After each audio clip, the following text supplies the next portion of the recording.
ladies and gentlemen. Welcome to NJPW Puroresu Review. I am your co-host, Andre C. Right over here, the Taco Princess herself. It's Melba. How you doing today? I am doing great, Andre. I had tacos not once, but twice last week. Twice.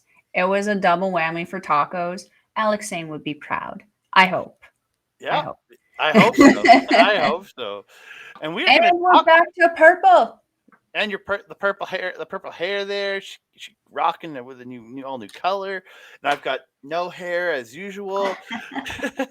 What we know and love about you, Andre. We are here this week to talk some NJPW Independence Day shows from the July 4th and July 5th. We're going to talk about those. And then, and I lost my train of thought. My brain is just going mush today. I'm thinking about what we're doing the rest of the week, and that just didn't factor into the show at all. But, I'm crazy and I'm weird. But we're here to talk some Independence Day show. It's the New Japan Strong events in Japan. That's so interesting. So interesting. And It was something I also noticed about this show, Andre, is the crowd seemed very much more of Independence Day kind of crowd. There's a lot more hooting and hollering than I'm used to for a Japanese crowd. Yeah, it was very much a different feel to this show than everything, and from the commentary on, because the commentary team was Ian Riccaboni and Chris Charlton. So we got the best of New Japan Strong and one of the half of the best of New Japan Regular. So we left Kozlov behind. Thank goodness he stayed home. Because man, you know, we know how Melball feels about Mr. Kozlov. Yeah. But we are going to get into this. I gotta say, the graphics that keep coming up for everybody's name, I love the clean look of the graphics. I very much like that. And again, I would like to see that going forward, but I'm pretty sure that's a strong thing. And but I think New Japan should adopt that because it's a clean look. I mean, I think it's a fair trade to maybe, teach some of the graphics guys in Japan what the American guys are doing. And maybe, the Japanese guys could teach the American guys what they're supposed to be doing with production in general. Very, very true. And one other thing on Riccaboni's commentary, he did indicate that Kevin Kelly will be live in Japan for every episode, every G1 show. And he did indicate that he's pretty sure he knows who's going to be commentating Collision while Kevin Kelly's in Japan. And insinuating that it's himself. So we're going to get Riccaboni on AEW, and we're getting Kevin Kelly live for all the G1 shows. I mean, we couldn't really ask to be spoiled with a better commentary team. I'm very happy. We're getting Kevin Kelly and Chris Charlton back together live for the G1, and it's gonna be nice getting up in the morning, watching that shit early, and yeah, I can't wait. Oh gosh, I forgot about them starting at 2 a.m. So much wrestling that we have to watch over the next 3 weeks, and then the 5-Star Grand Prix starts at the end of July. Aren't you excited? I know. And then we have another Chop Talk we're going to have to be footing in on somewhere in there because we're going to be catching that LPW show at the end of the month where Gigi and Zoe are going to be in that 3 stages of hell match. Like, what the fizzity-uck is going on, you guys? Lots and lots of wrestling. And if you go to Top Talent, you'll have to cover that one yourself because I won't be there. If you go. Hell no. You're my ride to the Top Talent show. Unless somebody comes and picks me up, I ain't going. Although the announcement of Bobby Sharp finally facing Andy Anderson, your girl might have to pull some favors to get down there. Some favors, eh? I don't mean it that. I didn't mean it that way. Oh, Trey. I just meant going through your entire Rolodex to get a ride. That's what more or less what I'm saying. Calling out the hot deck. Well, we're gonna get into it. It's the NJPW Independence Day shows. Night 1, July 4th. January 4th is they announced something on the 5th that January 4th that showing the logo and everything. We always knew it was gonna be that day. But July 4th, we started a pre-show match. Dragon Libre, Kengo, and Takiro Katori from what was their team name? Freedom. From Freedoms. Versus Oscar Loibe, Ryusuke Taguchi, and fun little opener. I don't have a lot for it. Loibe getting the power advantage early against Libre. The best stuff of this match was the goddamn bunny rabbit. Like, Yeah. What the hell was with the bunny? I don't know. So Katori comes out with a bunny, has it in his teeth. So he starts taunting people with it and hitting Taguchi with it. But then Gucci gets the bunny. It will not let it go. It's like it's this like power animal. Precious. And then yeah, and then Yo gets it at one point, starts and puts it in his pants, and is fighting Katori, and it's Jesus. There was a spot in here where Gooch goes for like a hip attack onto Kengo, and Kengo just steps out of the way, and Gooch just goes rocketing across, just slamming into the mat. It looked like the miss looked spectacular. Oh yes, yes. It was very Samoa Joe-esque Yeah, for me. Kengo just stepping to the side just looks so badass. It was just like, Yeah. Very, very smart wrestler that Kengo. Came out of this match a bit of a fan of his. Very, very smart wrestler. There was one point where I can't remember who was in. I assume it was Taguchi.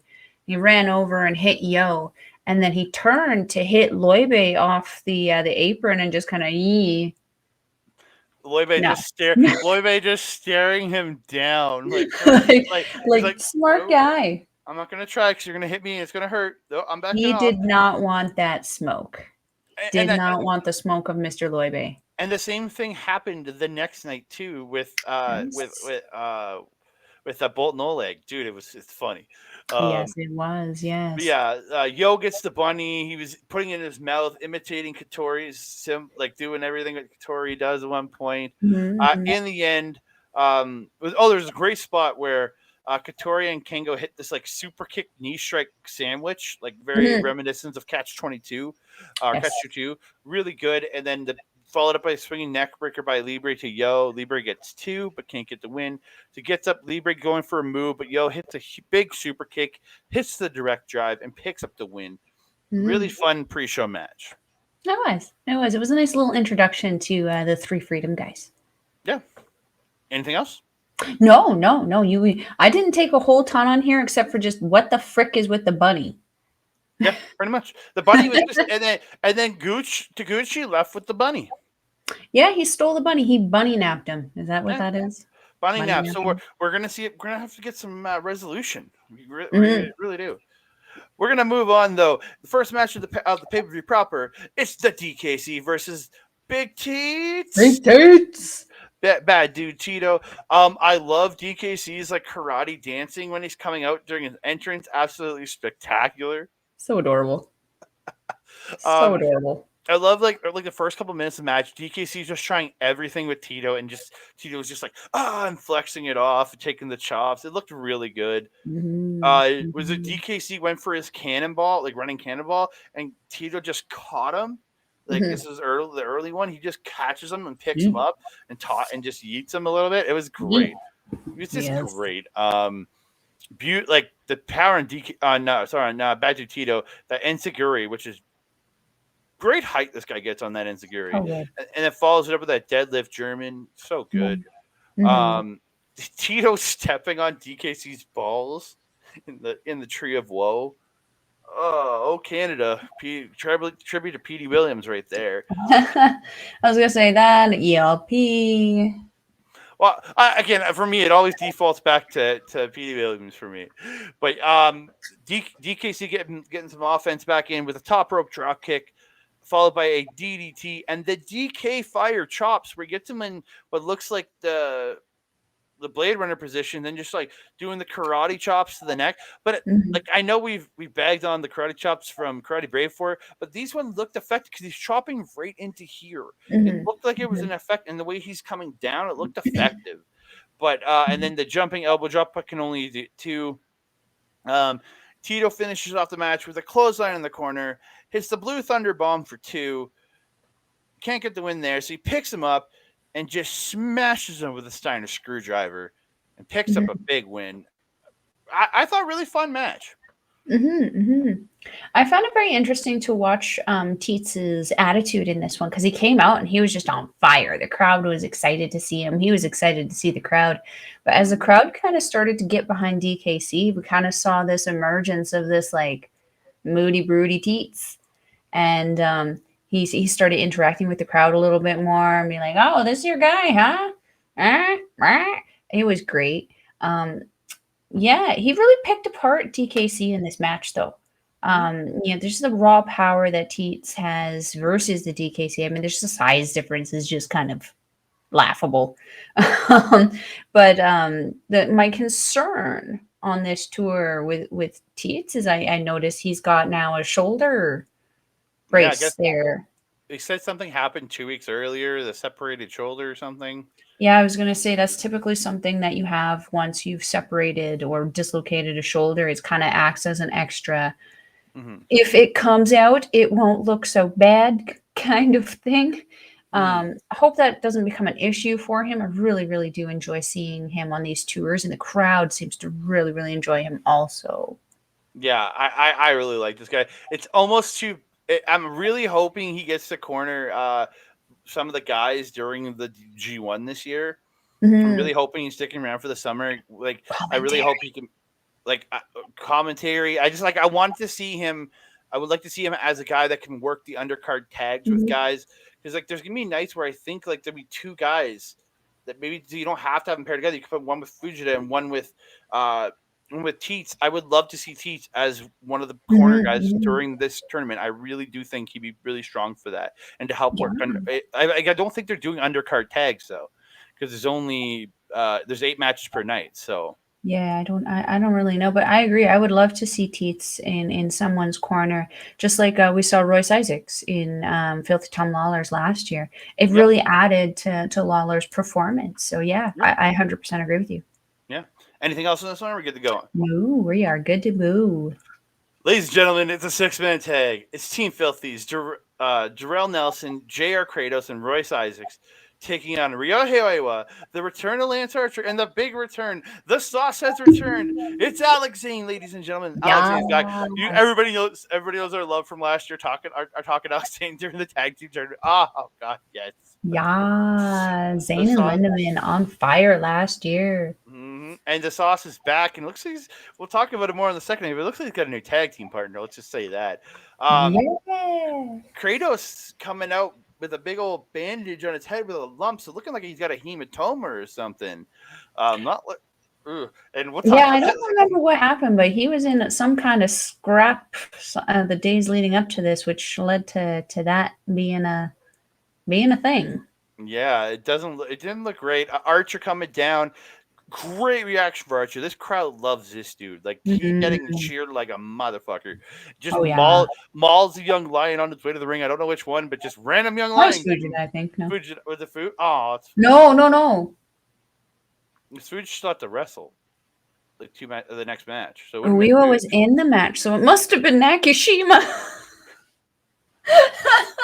Because it wasn't Bolton, it wasn't Loibe. Loibe wasn't back yet. Because Bolton would have been too big for that spot. Like it would, you could have mauled him, but it would have been big. It would have been looked weird. I think it Because was Nakashima. because whoever he mauled was much smaller than him. I mean, Not like Naka's Archer is a small, big but dude. it's not like Naka's small, but Archer's bigger. Jesus Christ, that was great. Yeah, it was funny Announcer, regardless. and then the announcer's commentating like, how is Archer going to coexist with a young lion on his team? Because he kills them, he murders them. How is he going to exist with Oiwa? I mean, and getting into the match, he kind of sort of almost did. Yeah. Couple spots I really want to point out here. The springboard off the rope into the double knees, followed by the corkscrew suit and star press by Alex Zane to Jarrell Nelson to Isaacs early was very nice. Mhm, Uh, Nelson and Isaac hitting the dual atomic drop, and then each just running a knee right into Zane looked really good. mhm. Um, Kratos, the deadlift suplex he did, just picked him up off the ground into the suplex and brought him back. Looked really good, and then they all just pose in the ring together, like doing their like. It's like it was really cool. That's lovely. Zane backflips out of the German, then hits the flipping famouser. Kratos Archer and in those two just I love seeing those two Slapping the brawl. slappy slaps out of each other. That's what they were Mm. doing. Archer ends up knocking Kratos down, and then he picks up Oiwa and slams Oiwa onto Kratos. It's so good. Um, Then And then follows it up with a choke slam on Alex Zane. like it was a flip choke, so he grabbed him and he lifts him up, but then Alex Zane, while in the choke slam, does a backflip to Mm-hmm. splash on. It looked great. The choke flip looked really good. Yeah. Zane ends up head scissoring Isaacs to the floor, and Kratos starts bleeding out of his bandaged head, like just face is all bloody at this Shocker. point. And Kratos hits like you can see him seeing the blood, so he just tagged out. I don't know if that was kind of I think he was supposed to be in there longer, maybe, because he kind of noticed he was bleeding, so he got out and hit a cannonball off the apron.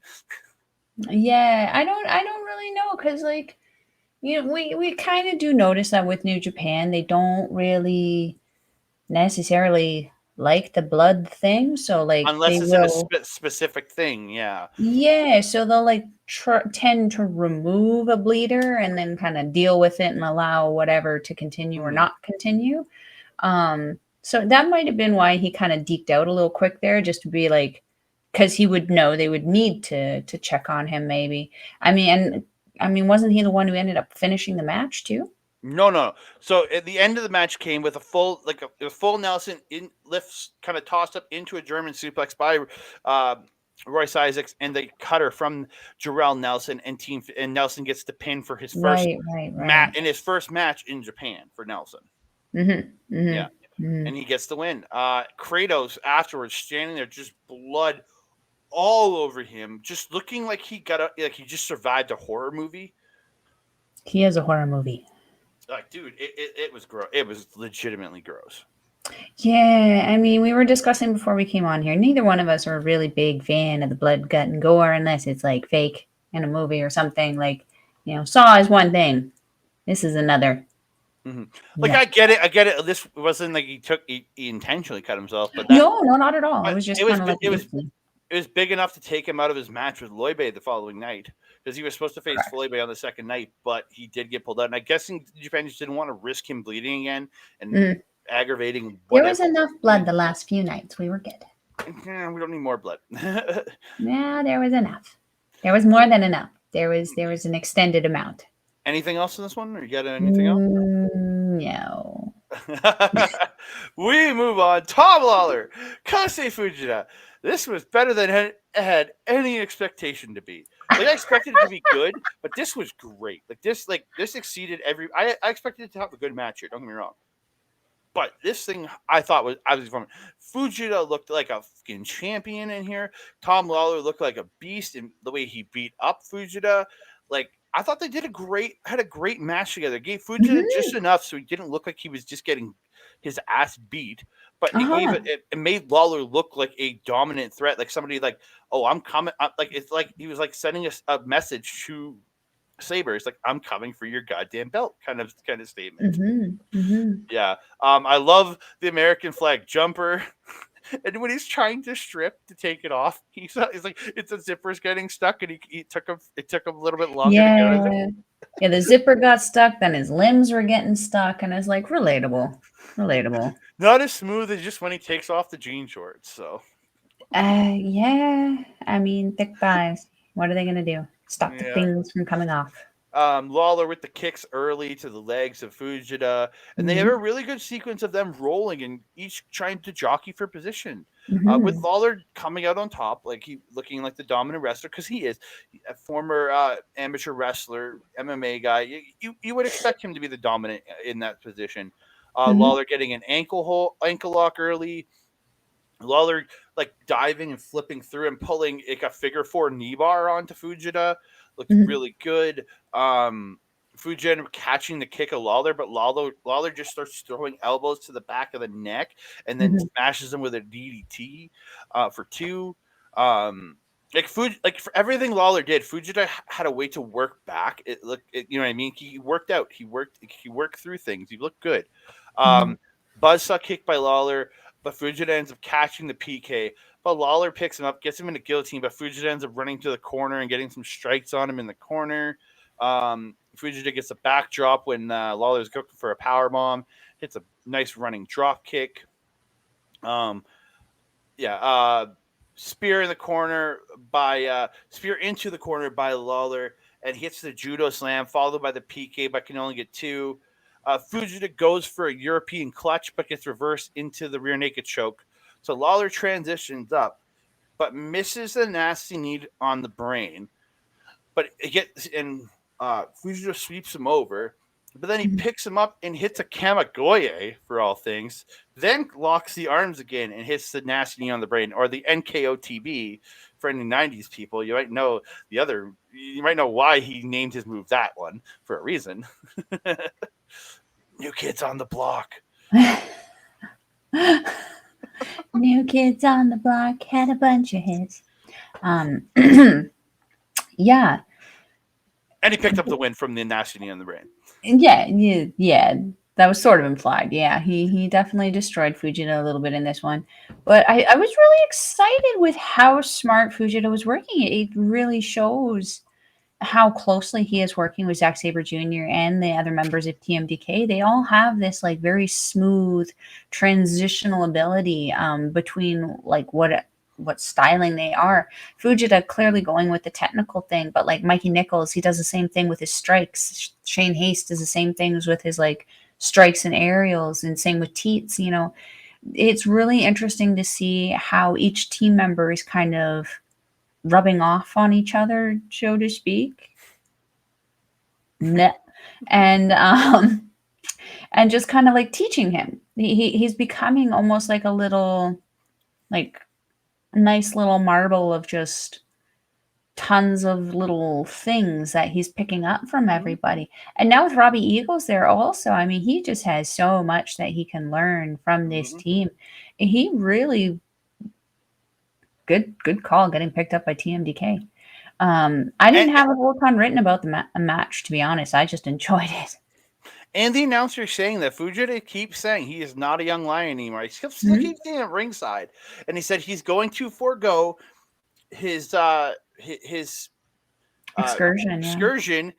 The first person, if he doesn't go on an excursion, he's the first person to do it since Tanahashi, who That's never did a pretty proper legendary. excursion. He did trips to the United States after he had already won championships, but Mhm. he had never done it. He never did his excursion. Tanahashi never did an excursion. Fujita might be the first not to. Because again, he's already in position that he doesn't. I don't Mhm. think he needs the excursion. His style, his character is, I think, already what you want. For Mhm. if he's going to be part of Team DK, this is exactly who you want to be part of Team DK. Mhm. Mhm. Because realistically, he could go anywhere. He could go to Rev Pro, but guess who's got a pretty good stable in there with Rev Pro, Zack Sabre Jr. Doesn't. Yeah. You have Big Teats, Shane Haste, Mikey Nichols. They've been going over to the U.S. doing the strong stuff quite a bit. You can go over there with one of them. Like he has options. He has Yeah. so many options. And they can develop him without having to send him off. Like you can 100%. again, you can go over with his boys, work matches in the U.S., work matches in Britain, then come back, Mhm. keep being their guy in New Japan too. So Mhm. again, you don't need to send him off. 100%, I agree. Yeah. When we move on, it's a tag team match: Eddie Kingston and Rocky Romero taking on Bullet Club's Gato and Kenta. I'll have to admit, like I'm not the biggest Eddie Kingston fan, but like I'm happy for the guy that he finally gets to, like, I know he's come over to Japan a few times with smaller companies, but finally getting to be there on the big stage in New Japan.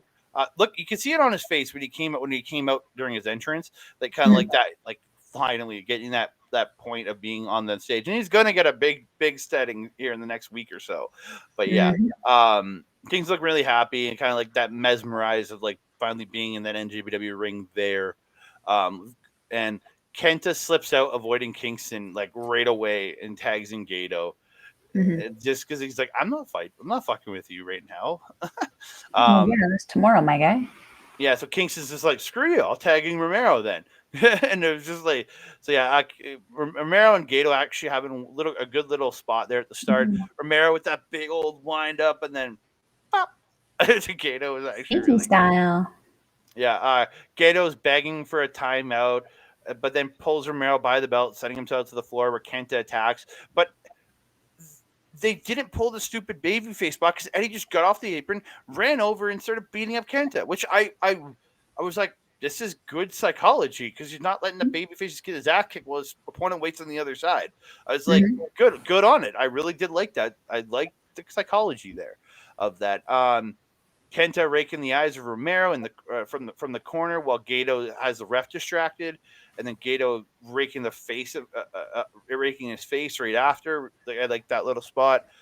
Um, in the end, though, uh, Eddie he misses a back fist. They catch the kick from Gato, and then he hits the spinning back fist to Gato and gets the win. Again, a fine little tag match, nothing wrong. Mhm. Again, we'll talk more about Eddie in the second half of this show. Mhm. Yeah, Mhm. I'm not going to be as negative as people might think, but yeah, not exactly happy. I was bugging Mel about it at the AEW show, but I'm not exactly happy about it. But Yeah, Mel was pretty happy only because she was drunk, but she was not happy with the information. No. she Um, was very, very drunk. I had to hold her up at points. you did not. Yeah, no. You did not. I wasn't that unruly. I could walk, my guy. The only thing that I wanted to add to this was there's a point at the end with like when they were kind of winding down before Kingston did pin Gato. There's a point where Gato was just straight up kicking Kingston in the face, like Oh, just and no selling. Yeah. yeah, and he was no selling it entirely. And the more I noticed Gato get angry with it, the harder he kicked Kingston in the face. Mm-hmm. So thank you, Gato. Gato fixed it. I don't know. Uh, Yeah, that was all I had. Oh, on Gato's hair. I liked his hair. It very Natsuko Tora. yeah, I guess And he so. needed that look. He looks good. Again, the shirt he was wearing, he's not wearing that big, giant, open hole shirt anymore. I like the look he's rocking now. Yeah, yeah. I really like how Kenta's looking now. Yeah. But and the Gato, he's not. He's still giving me that. I'm just an everyday random person vibe. But I still get that off of him. I think it's the hat. Yeah. I think it's just his general look. It's just a beard. I It's think like it's I'm the just an Gato. everyday dude. Yeah. Anyway. We move on to one of the matches I was super excited for this show. It's Momo Yeah. Kogo, Willow Nightingale taking on Mafia Bella, Julia, and Thekla. The toxic spider Thekla and beautiful insanity Julia. I knew the toxic spider nickname, but I didn't know the beautiful insanity nickname because we never hear English commentary for Stardom. Yeah, yeah. Well, I only knew that because I got her finally on the NJPW Strong Spirits game. I'm Which if still you guys trying. aren't playing, you should download and play because it's amazing. I'm obsessed with it now. Mel got me hooked. It's a I problem. know. It's a problem now. Come find a Melball. She'll help you out. Uh, um, I'll say I love finally getting some English commentary with her. The kimono on Momo looked great, and then the way the announcer goes, "The babe with the power for Willow," the babe. Just the way the announcer says that kind of stuff, I love it. It's a Japanese announcer saying the English phrasing. Mhm. It sounds so good. It does. It does. Uh, Big Julia Chance in the building, Mhm. really behind her. Um, Julia ended up kicking the hand of Willow, who's Mhm. offering the handshake. Yeah. Um, Lots of big chops in this from Willow and from Julia early. Um, Julia hitting an STO, but Willow ends up fighting back up and hits a big old scoop slam. Mhm. Um, Thekla ends up in and she does the she gets thrown into the ropes by Momo and then kicks she's in that spider pose in the rope. She kicks Momo in the head. Mhm. Love that. The announcers say it is a Stardom referee, Bob Mhm. Sasaki. At least that's what they have. Bob Sasaki. That's the whitest and the Japanese, very white, but also a Japanese name. It was very weird. Yeah, I was gonna say, and here's the announcer, Bob. Here's the referee, Bob Sasaki. It didn't Hello, make any. Bob. Yeah. Willow with some big clotheslines and the splash in the corner to Julia. Willow gets the big spine buster to Julia, but can only get two. Mhm. Um, Yeah, there's a lot to this match. It was really, really good. Probably one of the stronger matches on this show. I think Mhm, this both the tag title matches for me are the three big highlights of this show, along with the mhm, return of Alex Zane because I love that guy. mhm. Thecla getting a modified Koji clutch at one point Mhm, to Willow, but Mo ends up breaking it up. A huge choke slam by Willow. And she mhm. goes up top, but Thecla follows her off, and Thecla ends up getting the spider suplex to Willow. And Yeah. Julia hits a beautiful top rope dropkick, follow it up, and Thecla hits Mhm, the splash off the top to Momo and to Willow on the floor because when Julia hit Willow with the dropkick, she ended up going to the floor. It looked really good.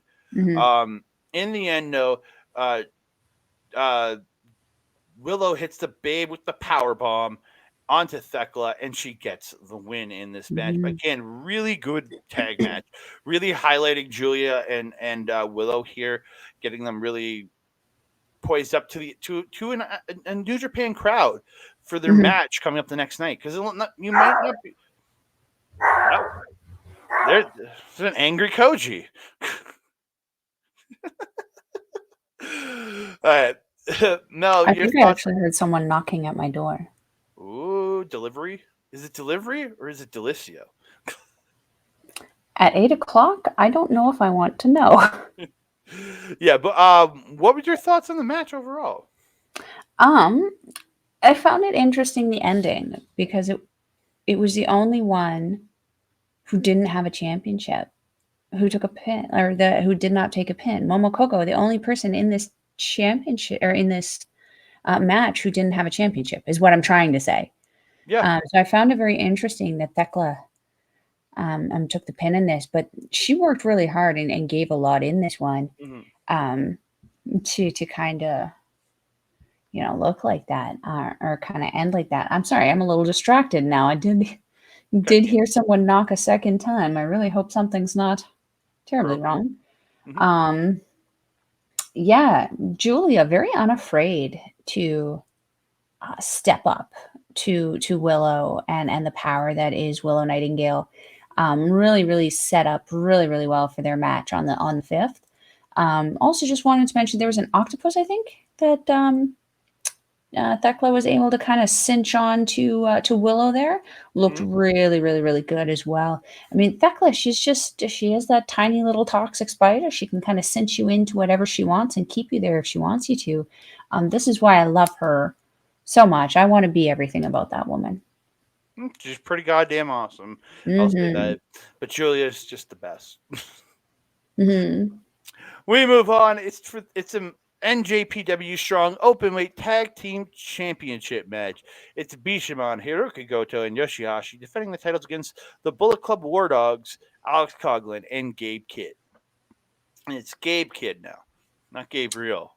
Not Captain Sassy Pants. Good golly, Miss Molly. I feel like he would attack me if I called him Sassy Pants. Well, now he's just Captain Angry Pants because him and Coughlin come out just throwing chairs around at the start of the Captain before. Yeety Pants. It's just angry and throwing belts. So the ref gets the belts from Bishamon and is showing them to the War Dogs, and War Dogs just grab the titles and attack Bishamon with them. Yeah. And Yeah. Just. so they all brawl to the floor. They just lots of throwing into the chair and barricade stuff. Um, they both take a turns chopping Yoshihashi. Oh, and standing on their head. No, because they both were just putting their foot on his head. Mm-hmm, mm-hmm. So that's sorry, I wrote stand on his head, and I'm like, what? Oh yeah, Yes, they they were kept stand. stepping on his head, and the ref was giving them shit. Yeah, hard slap to the face by Coughlin to Yoshihashi, but Mm-hmm. Yoshi fires back, starts firing back, but gets dropped with a sick forearm. Um, Goto he drops Kid with a beautiful lariat in the corner, and then hits a beautiful top rope elbow for two. Hard slaps back and forth by Goto and Kid, man. Like I'm really impressed by the way Kid, especially Kid, has stepped up here, and like the style, like he's just going hard with Goto, who's known to hit really hard.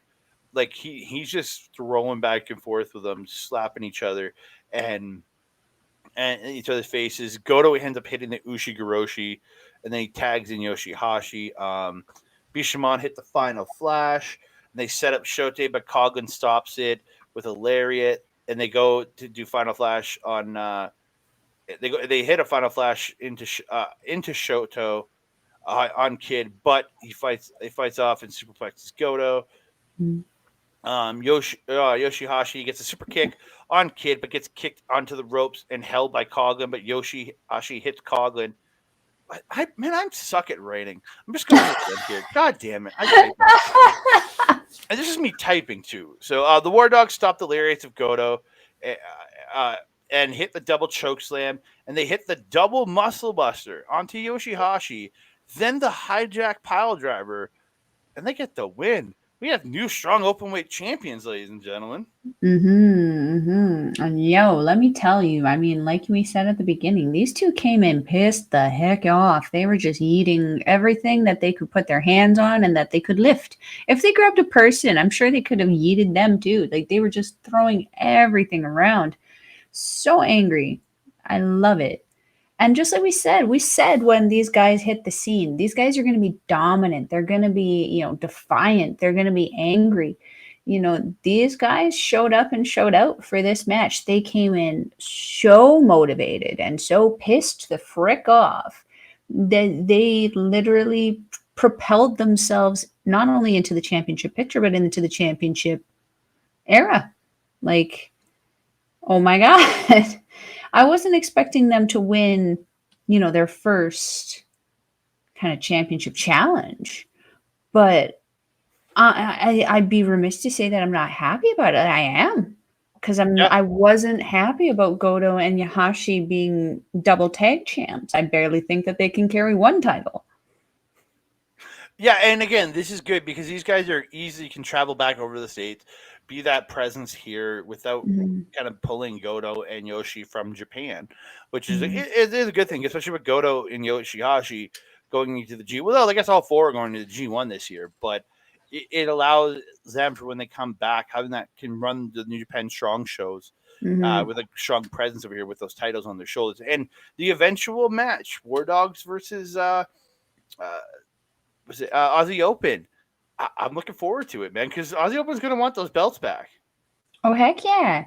Got two young, hungry teams there, two of the most dominant teams right now in NJPW. Because arguably now, Bullet Club War Dogs and I would argue United Empire are the most functional and noteworthy factions in NJPW to watch out for right now.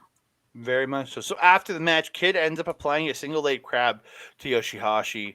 And then they end up taking out a young lion who tries to make the save. Kid holds Yoshihashi as Coughlin hits him in the face with the belt. Then they hit Goto in the face with the belt on the floor. Kid gets some mic, says, you're looking at the new strong chance. Tomorrow they will have the IWGP belts. Coughlin then says, Goto, Yoshihashi, fuck you. Simple, man of many words. It's simple and straight to the point. I like it. I like promos like that. And we had another moment after this match where again the camera was in Coughlin's face and he was just running his mouth. We got to hear a lot more from this one than we did the one before. And I do not understand why they just don't put a freaking microphone in his face when he's going on like that, because the things he is saying, they're the quality. He's cutting a great promo. And it's like, no one's hearing it. We got to hear this stuff, man. Just because Finley is your leader and he gets to, tickety-tockety the tickety talks, you won this match. You earned the right to talk. You should have had the microphone and should have just said more than fuck you. Yep. You really could have went for it. You really could have pulled up the whole thing where it was like, it's a Japanese crowd. They don't know what the hell you're saying. You could have rambled all of that ish. I would have loved to hear a little bit more of it. So let's Gato fix it. Yeah. So we move on. Semi-main event of the evening. It's for the IWGP Junior Tag Team Championships. It's Catch 2-2s. Francesco Kira and TJP defending the titles against the Bullet Club War Dogs, Clark Connors and Drilla Maloney. Mel, you made a little,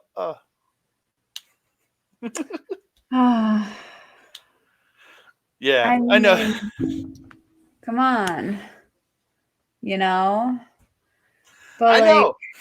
I know. I was a little sad. So we'll get into this. So Maloney ends up, they're getting in each other's faces at the start before the match starts. And Maloney ends up spitting in TJ's face. Or ooh, at TJ's face. I don't think it ooh. actually hit him. So TJ drop kicks them. They all start a brawl. The bell goes. They all brawl to the floor. They're fighting everywhere. Throwing TJP gets tossed over the barricade. War Dogs are beating up Catch 22 on the floor. Akira gets tossed into the chairs. Drilla, and they all go up to the stands and they're fighting up in the stands. This is where United Empire takes back over, Mhm. and they end up trying to toss TJP down some stairs. TJP Mayu jumps, Iwatani style. yeah, but TJP jumps, gets off. Akira comes in off the higher up to hit the high cross, and onto Connors and Drilla. Again, a really fun Mhm. spot. They bring Connors back to the ring, and they hit the assisted head scissors on Connors and the multiple kicks and that home run drop kick where like Akira run and hit the drop kick and TJP just goes. I'm Yes, calling that the swishing home. his I'm hands. calling that the home run drop kick from now on. Uh, they try the electric chair senton, but Connors ends up chop blocking TJP's knee, and Drilla hits a choke bomb, and they double stomp and hits a choke bomb, and then a double stomp senton to Mhm. Akira. Like when it looks actually really good. He jumps up, hits that double stomp, but then like immediately like flips into a senton. Looks actually really good. I really like this the combo Maloney, there. yeah? Yeah, Maloney, yes. Yeah, yeah, yeah. He did that a few times during the Super Junior Yeah, tournament. Yeah, I love that move. yeah. Catch 22 hit the electric chair senton off the apron to War Dogs on the floor at one point, and then TJ hits a beautiful springboard DDT in the ring. Then immediately turns it into the Pinoy stretch. Onto it was to Con. I think it was on Connors. And Akira gets onto Maloney, but and then Akira Mhm, gets the guillotine to Connors. mhm, Uh, in the ropes, but like Connors ends up fights and slam like he fights out of the ropes and slams into the penoid stretch to break it up. Looks really good. You kind of showing the power that Connors has. mhm, I really did mhm, like that. The high low chop block spear combo from War Dogs, but Akira does onto TJP, but Akira breaks up the pin. mhm, Akira hits the destroyer to drill it off the back of TJP. Looked really good, and they hit the X Factor 3D to Connors. Akira hits Speedfire and hits the suicide dive to Drilla, but this is where I'm like, it's got to be over here. But TJP only gets a 2 on Connors, and I'm like, no.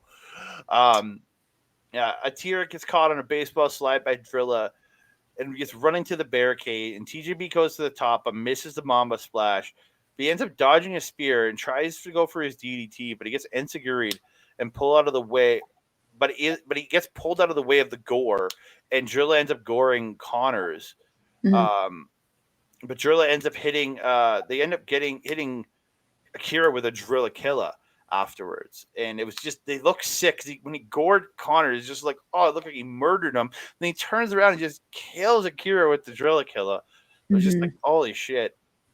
So Connors picks up TJP, hits no chaser on TJP, and Drilla picks up TJP, and they hit this like spear suplex combo, like with Connors coming off the top rope with a spear, mhm. and Drilla pins TJP to win the titles.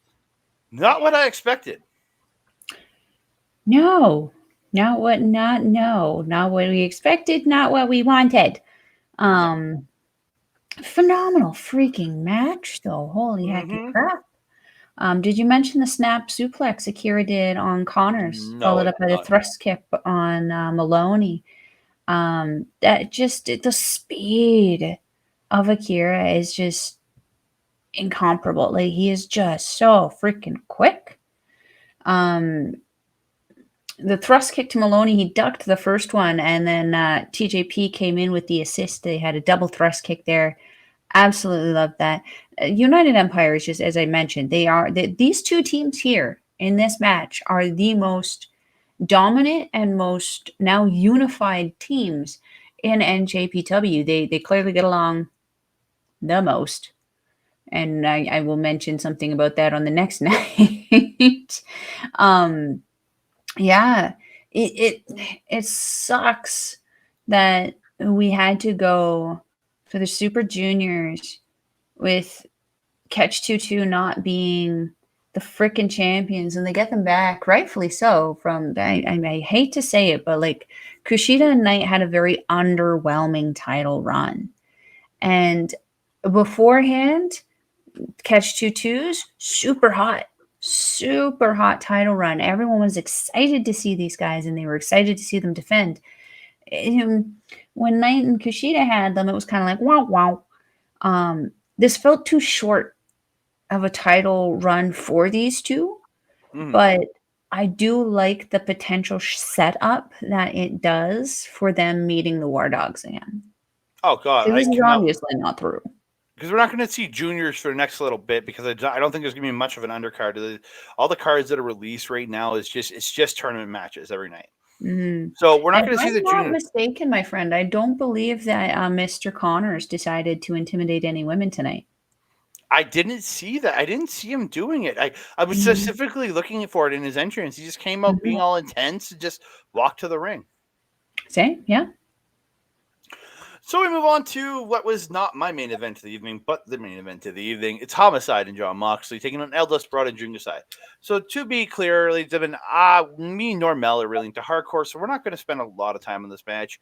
Neither of us are really into it. I respect that some people like the bloody and the crazy and the cutting each other. I don't see any point in blood in professional wrestling. It's very rare that I think people need it, and this is the kind of wrestling I just don't like. And I've been to a death match. It was probably one of the worst experiences I've ever dealt with, because I felt horrified after being there. So I don't like this style. I respect the guys for going out and putting their bodies on line for it. Yeah, I do. I don't like, because there's a portion of the crowd that loves this. I got to Desperado's fucking savages, all of you. Desperado's modified mask looks super cool. Yes, that was a good thing to come out of this. Yeah, Kasai brings a fork covered board. So so again, there's a lot of stuff here. Kasai's back looks just gross with all the scars on it. I was talking with somebody about this guy earlier, and I said that it literally looked like this guy lost a battle with a wood chipper. And like, if you see pictures of his body, you would be like, "Yep, yeah, he just went ass first into that thing." Well, his forehead looks just mangled from all the cutting that's happened. It's just so. I'm just gonna go on a couple spots here. Kasai gets a legit butcher's knife or cleaver out, and like slices Homicide's head, and it was like the pizza cutter spot with Gage and Jericho. I just went. There was like Kasai gets backdropped onto the board of forks, and it's just. And then Desperado did too, didn't he? Yeah, and then Moxley stabbing people with a fork, and Homicide just punching people, and it's just cop killer attempted by Homicide. But Homicide gets sent up, and it's just a lot of crazy shit. Desperado like hitting a guitar on Hell at one point looked like that looked really good. Yeah, when they hit a few wrestling moves in the match, looked great. Desperado's spine busters, top notch. Yeah, top tier, top shelf. There was like a double team where Desperado hit the spine buster. Kasai hit the salute top rope splash, puts the goggles on, does the dive. I will admit that was funny to watch. It just was just stupid visual in the middle of a hardcore match. And then he hits the pinche loco to Homicide, but Mox ends up stopping the pin. Desperado slams skewers into the top of Mox's head, like sticking out, just like gross. Homicide hits a low blow on Desperado. He gets blocked gets a block on the pinche loco. But Desperado does end up hitting the pinche loco, rolls through and hits one onto a trash can and pins Homicide and gets the win. And that was merciful. This is not my jam. This is not my thing.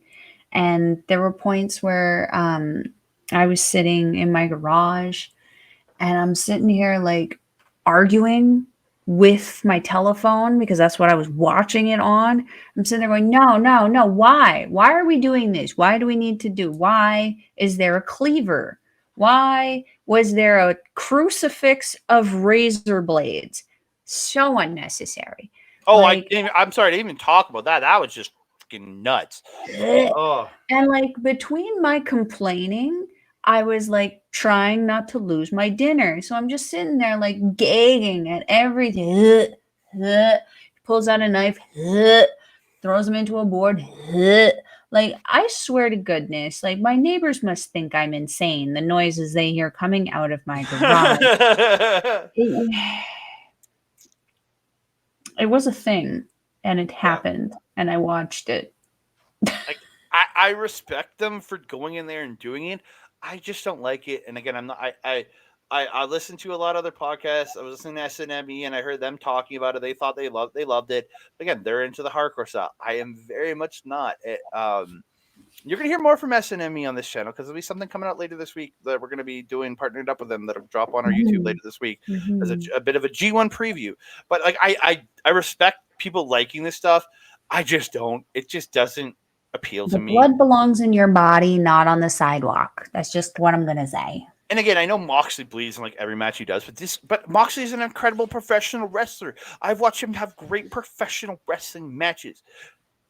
And I go with the blood. I'm just like, this is just a guy because he used to be didn't get to do it in WWE, so he's doing as much as he can now. And he Homicide porcupined in this one too, didn't he? Pardon? Oh, he got porcupined in this one, didn't he? Yeah, with the sticks. Right, the skewer was right in the top of the head. This was one of the last things in the match, and it was just like, yeah. So we're gonna move on to night number 2, ladies and gentlemen. Thank you. We're gonna kick it off again with the pre-show 6-man tag. Master Wato, Ole Bolton, and Taguchi taking on a Dragon Lee, Takahiro Katori, and this time they're teaming with Rekka. Rekka was cool. Again, I thought he was Alex Zane at first with the hair. When I heard his name, I was like, Ruaka? No, but when he came out, I was like, does Zane change his gear up? Is he in the wrong match? I'm like, am I watching the wrong match? And also suddenly Asian? No, but just I didn't really notice the face at first, right? And then I just see this dude with like big red hair come out, and I'm like, what? And then I'm like, oh, okay, that's somebody different. But again, trunks are a lot smaller than I'm used to seeing Zane in. And then there was another match later on in the night where I saw Rekka at ringside, Young Lion, like playing Young Lion. Yeah. And I thought it was Zane again. No, sir. I did see that too, and then I noticed he was with Mr. Libre there. But then I realized who it was once. Like I was like, why is Zane doing Young Lion work? And then I realized, oh no, that's Rekka. Not a Zane. No. But again, another really fun opening match to pre-show match for the show. Katori, his entire story of this match is trying to get the bunny back. And that's, I think, what this match was about them keeping the bunny away from Katori, is what this match was. It brought out a lot of Oleg's character. Oh my God. And I will say this, Oleg is looking jacked as fuck in this match. He's leaning out real good. He's leaning out. He's looking swoller than ever. He looks like I love it. I love it. His arms are like double the size of where they were, man. The guy's looking huge. Again, if you remember Kitamura from a few years back, but it's his body type that I'm getting vibes of with Bolton right now. Really good wrestling start with Rekka and Gooch. Good wrestling transitions, a lot of that. Bolton, when he's in there, he's got the bunny. He's like holding Katori back, like just holding the bunny up. Yeah, because he's so little. He's holding him back by the head, just like just holding him back. It was great. This is Bolton dominating Katori, and he shoves the bunny back in his trunks. Wato comes in, puts the bunny in his trunks. Pretty much every time they tagged in, they would take the bunny and put it in their trunks when they came into the match. Yeah, I'm just hoping that everyone's clean. Oh, God, please. Bolton getting a really nice military press slam to Katori with the bunny sticking out of the front of his pants.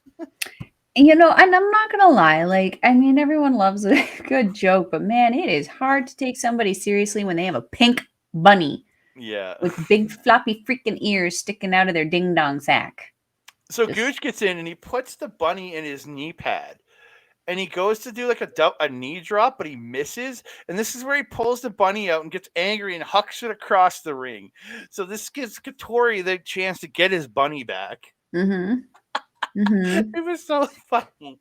It was just humorous. Yeah, great little match. Like Rekka and Dragon Libre both in there with some really good stuff. Dragon Libre's Meteoras look really good. Um, yeah, Rekka hits a top rope drop kick to Watto for 2. Then they get a flapjack, and then to Watto, and the triple drop kick by All Freedoms.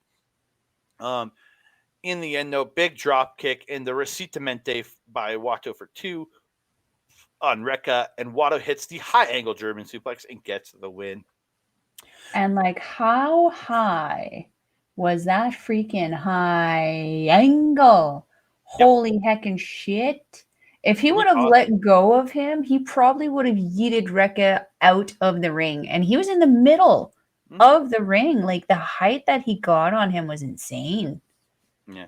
But I loved Gooch after the match. He attacks Katori and takes the bunny back, brings it in the ring, and then stomps on it. And Katori's getting so pissed off. It is so fucking funny. So like And this, then he got mad at the bunny. Yeah, he was angry at the bunny. Beating up the bunny after what the bunny do, man? You were the one who didn't hold on to your bun. It Bun was got bunned. I love the comedy of this match. It was so good, and there's some good wrestling in it too. It was actually a very entertaining match, and I did enjoy how Watto, who's usually a fairly serious character, got into it as well. Also, just want to mention that I am so happy that Watto is not rocking the blue hair right now, and he was actually rocking a gold look that matched his gear very, very well. I personally really liked it. I thought it added a level of maturity to him, and it made him look like a really legit, good, serious wrestler. Well, it should be silver because he didn't win the gold. Yeah, but there's gold on his outfit. It matches his thing. Well, then change it to silver, boy, because you're not the champion.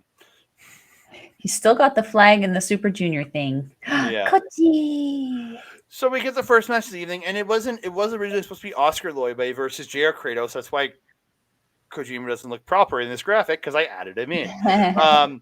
But with his, I'm guessing with the issues, they said it was due to injury, but I'm guessing it had to do with the big old giant egg that he had on his forehead, bleeding last night. I'm guessing they didn't want to take the risk again. So we got Kojima Bread Club versus Loibe. Loibe getting a majority of this match.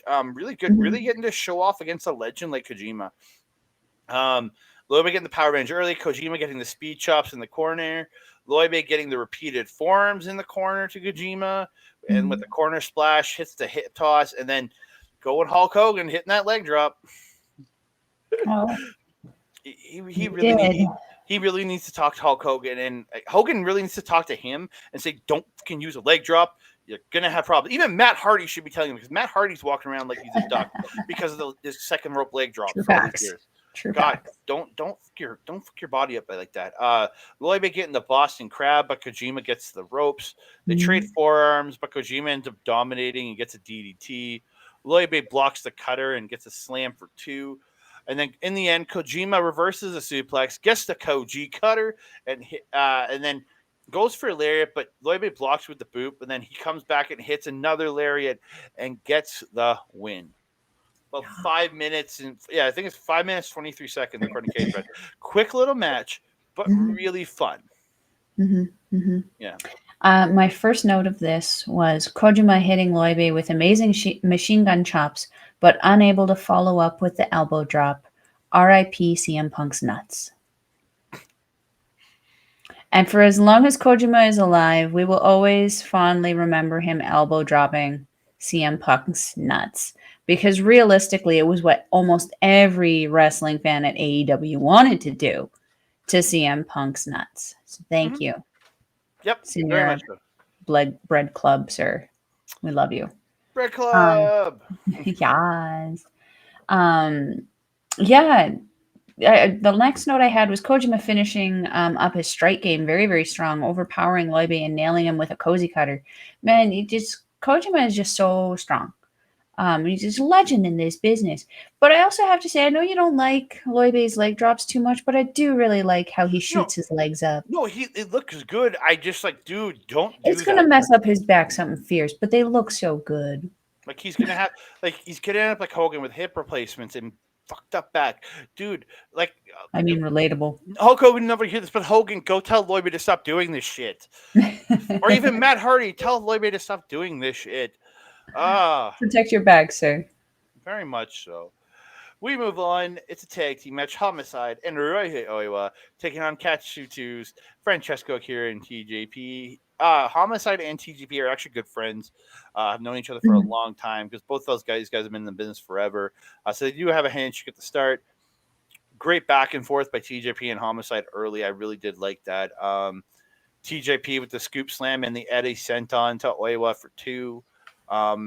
There's like a hammer lock head scissor, like half Koji clutch looking with a hammer lock by Akira to Oiwa at one point. He had the hammer lock and like it almost looked like a Koji clutch on the head. Looked really good. Repeated shoulders in the corner by Homicide, like just ramming the shoulder. I think it was into TJP. I can't remember who, but he just kept going, and the ref's trying to stop him. And he just keeps going, and he's just like a wild animal doing it. And at one point, he's got a patch on the top of his head from where he got fucking scalped by where he got sliced and diced. Yeah, and it starts out white at the start of the match, but the end of the match is the patch is like completely red, and there's like a bit of blood coming out of it. It's like, oh. Well, yeah. The triple Eddie suplex by Homicide, the triple suplex there, and he does as he gets up, he does a little bit of the Eddie shake. I love that he pulls that out every now and again. I really do. Flatliner by Homicide and for 2, then hits TJP with a tornado. Then TJP hits a tornado DDT to Homicide right after. Really good spot there. Beautiful bridging gut wrench suplex by Oiwa to Akira for 2. Like that looks smooth. Then he applies the Boston Crab while Homicide gets the STF on TJP. End of the match though comes X Factor 3D by Katsutu, and Akira gets a super kick for 2 on Oiwa. TJP gets tagged in, and they hit the running knee sandwich, and TJP pins Oiwa for the 3 count, and then everybody shakes hands after the match. You can see TJP and Homicide look at each other and get each other to shake. And the announcers are saying these guys have known each other a long time, have had wars against each other, but have also been friends in the business for a long time. I like the little respect. I like the respect there. Same.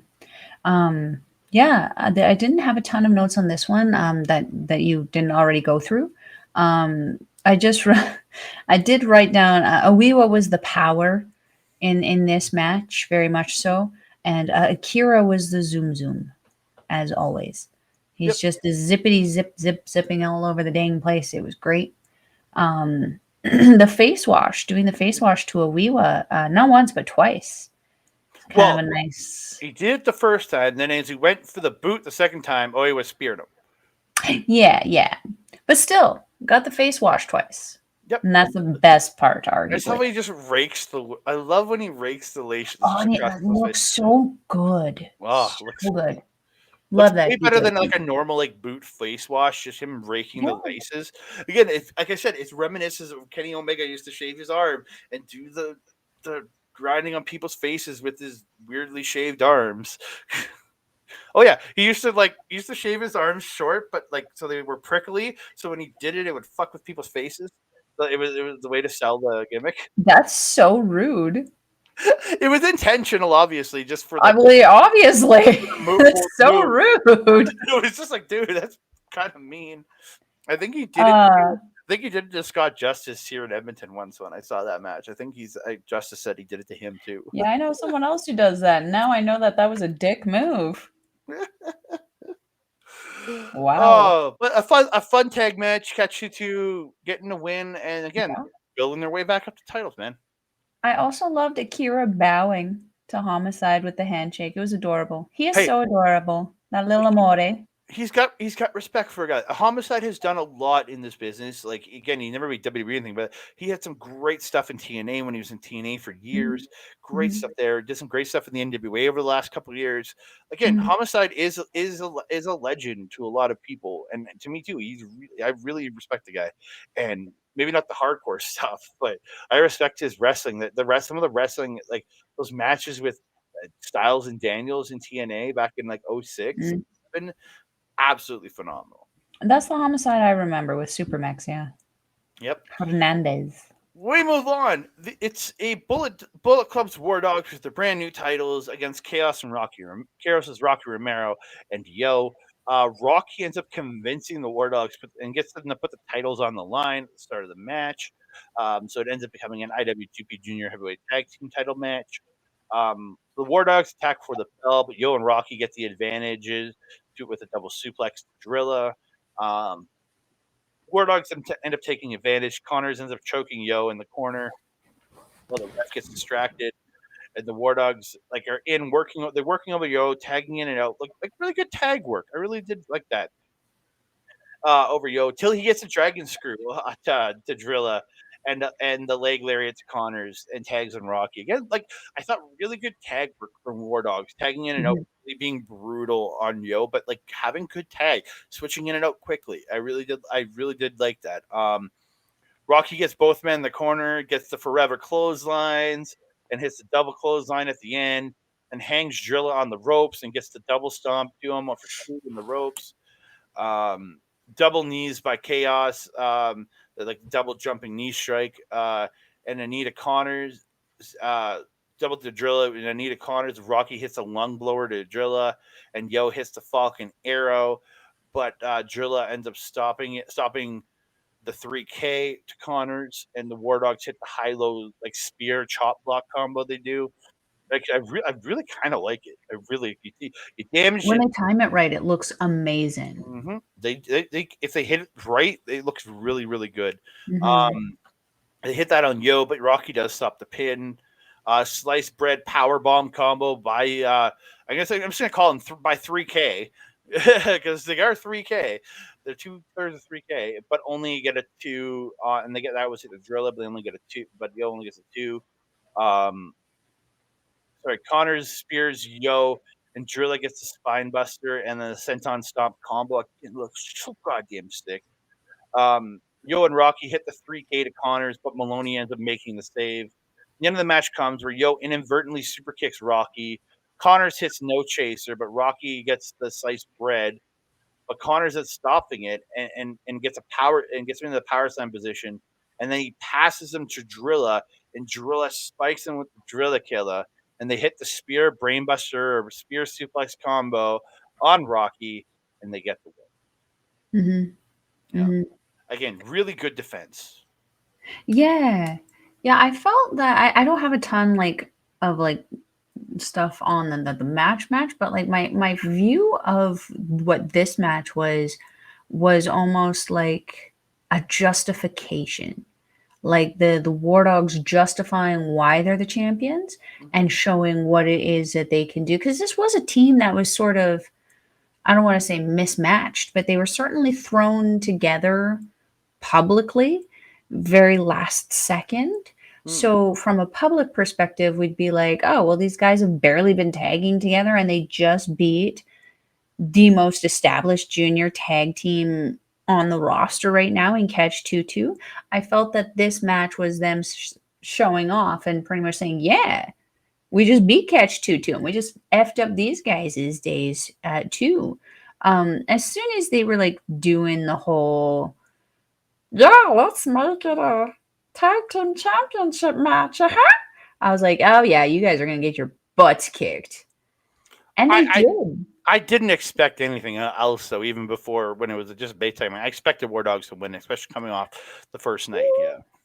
I mean, obviously, yeah, but wasn't this the first title defense that Catch 2-2 lost? Yeah. Oh, I agree. Yes, it was Cash Juice's first defense since winning the belt, and they did lose it. But again, Yeah, and then like arguably also, I mean, Rocky Romero, he's a CMLL champion. And as soon as he said that, I was like, "Ah." Mm. And they were trying to build Yo for a little bit, but yeah, after this, he's going to have to work a little bit to kind of pump back up there. And it's not like they're not an experienced team with Yo and Rocky. No, not at And they all. spent years together with Show as Hmm. 3K, and Hmm. he tagged with those boys a lot in Oh yeah, and tags. So it's not like he does. It's not like they were going up against just two random people put together. They were going 100%. up Yeah. against an experienced team, and it all looked really good. I really enjoyed it. Hmm.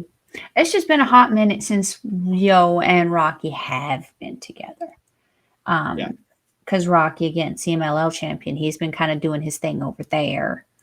Yo's been CMLL. here rocking a Canadian tuxedo. I think he's the CMLL historic welterweight champion. I want to say is his belt, but yeah. Sure. Yeah. Right. We move on. It's It's Alex Zane, Lance Archer taking on TMDK's Big Teats, Big Bad, or Bit. I almost said Big Bad Tito, Bad Dude Tito, and Kosei Fujita. Big Tates and Fujita. And then we have, what are they calling themselves? Team Murder Sauce? Well, oh, that not yet. No. We'll get to that at the end because Archer speaks about it at the end. But it is monster sauce. He says monster sauce. Monster Sauce. I Rick, think Murder Sauce is but better. Rick Abani, when he's on commentary, said murder sauce after he had said monster sauce. He called them murder sauce. I love murder sauce. That's what I actually was calling them. But you know, the Americans, sometimes they don't like certain words. So in Y'all like Japan, you like your blood, something fierce, but you don't like the M word. My well, God. just like the machine guns in Japan, they were known as the Murder City machine guns. In America, they're the Motor City machine guns. So, well, at least back in the day, they were, anyways. Yeah, Stop being so offended by words that mean stuff. yeah, right. They should be We they digress. can be anything, you know. If I they was want gonna to be say a something. murder sauce, let them be a murder I sauce. was gonna say something even more offensive, but I decided not to because just Good sir. I Good don't need to sir. be canceled. So Archer wrecking Young Lions again as usual. It's what he does. Um, the crowd just loves this man. They're chanting for Archer. They love him. Oh, of course. Um, what is it at the start? It's Fujita and Zayn in, but then Tito tags himself in and demands to face Archer. It's just like, okay, that's a So choice. much attitude.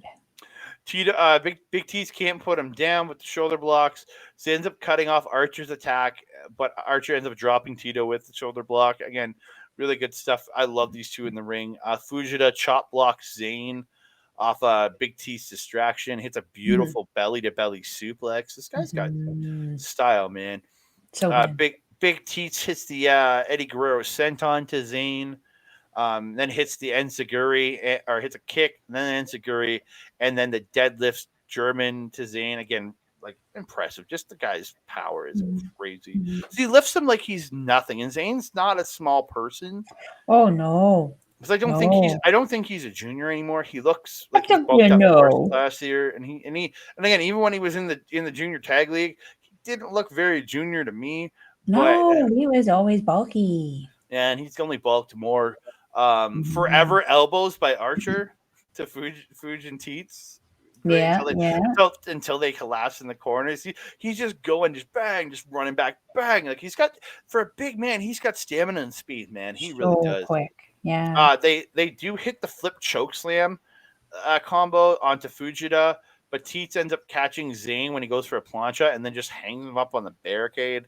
Mhm. Um, a beautiful corner lariat and an exploder by Big Teats to Archer. Looked Mhm. really good. Um, Archer hits a running knee to Fujita on the top rope, and Zayn hits the flip double kick to Fujita, but Archer gets the pin, but it's broken up by Teats. In the end, though, Zayn gets the flip famouser, and Archer gets the lariat to Fujita, and Monster Sauce gets the win. And afterwards, Yeah. Archer said it's now been 20. The anniversary of wrestling is right now, I guess, or right when that match was happening, around that when that day.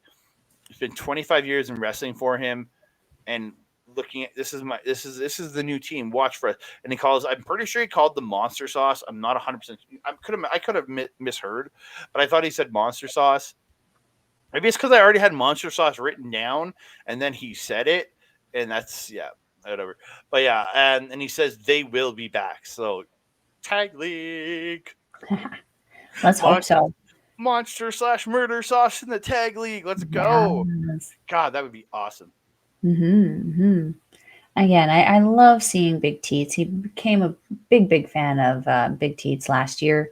Um, really enjoyed seeing him square up to Archer at the beginning of this because, as I mentioned earlier, he's kind of like the powerhouse of TMDK right now. Because, like, Mikey Nichols has that kind of piss and vinegar kind of thing, but what he lacks is size. He's not a big guy. I would actually almost argue right now that Shane Haste is actually physically larger than him, and he's their kind of aerialist.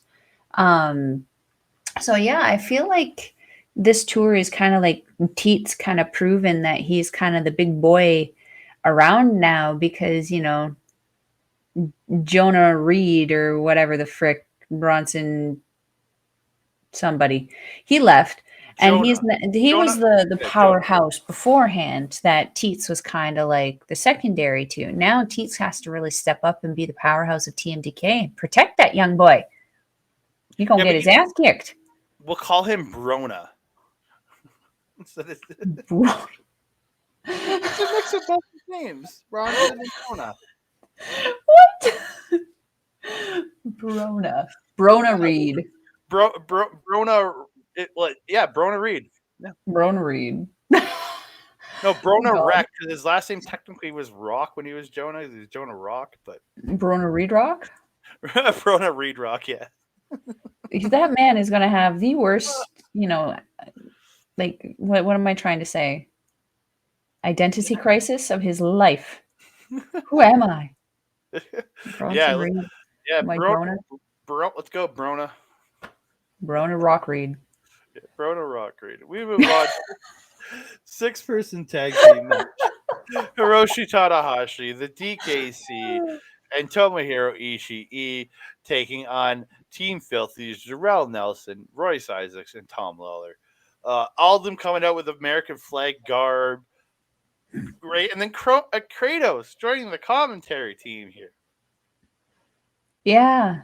I again, he didn't.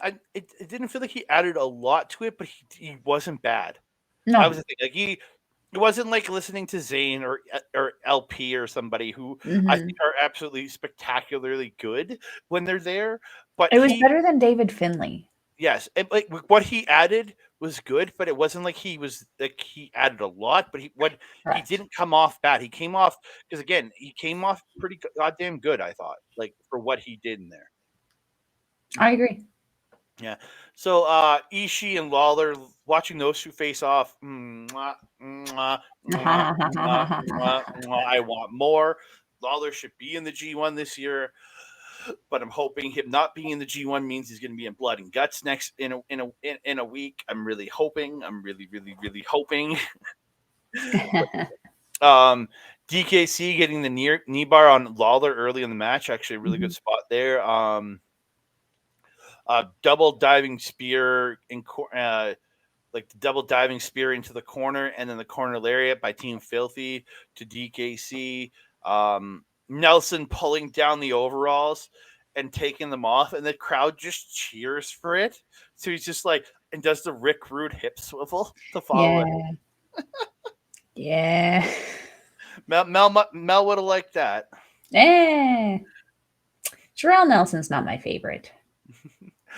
Okay, so if Lawler did it, you would be happy if you pulled him down to the Daisy Dukes. Mm. Mm. Mm. Uh, We're gonna go with maybe. I don't know. Neither one of those options sounds particularly pleasant. You like the Daisy Dukes in person, and you know it. Tanahashi giving dragon screws to all of Team Filthy. The assisted Falcon Arrow by Lawler and Isaacs, while Nelson hit the beautiful suicide dive to Ishii on the floor. they end up doing the spot where DKC gets hung up in the ropes. Isaac pulls him out and does the walk around the ring suplex, while Nelson and Lawler have the double delayed suplex on Tana in the ring, and then they hit the suplex together, floor and in ring. Mhm, I thought that looked really good. mhm. At the end of the match, though, Tanahashi runs Isaacs into Nelson, knocking him out of the ring, then runs him into Lawler, who knocks him into Ishii, who gets the rear naked choke on, and Tanahashi pulls him into Isaacs into a small package and gets the win. Very like out of nowhere win. And, like, how often do we see a small package win? Not very often. No. Nay, nay, I say. Yeah. That one was a surprise for me. I mean, I was pleasantly surprised, but I was also surprised at who. Like, again, we have team mismatch going against a team that's established, and I arguably feel the wrong team got the win on this one. I don't see like based on what happened after the match, Ishii wouldn't even stay to have his arm raised. He just kind of went fuck this shit and left. You know, there's obvious dissension that Team Chaos and Team Hontai came together to defeat Jay White's Bullet Club era. That era is no more. That union of Hontai and Chaos no longer needs to be a thing. I think it's time that Chaos turns evil and turns on Hontai or something. It's just something needs to happen. These teams can't coexist anymore, and it's obvious the teams don't want to coexist anymore. If that was Okada, it would have been a different story. If it was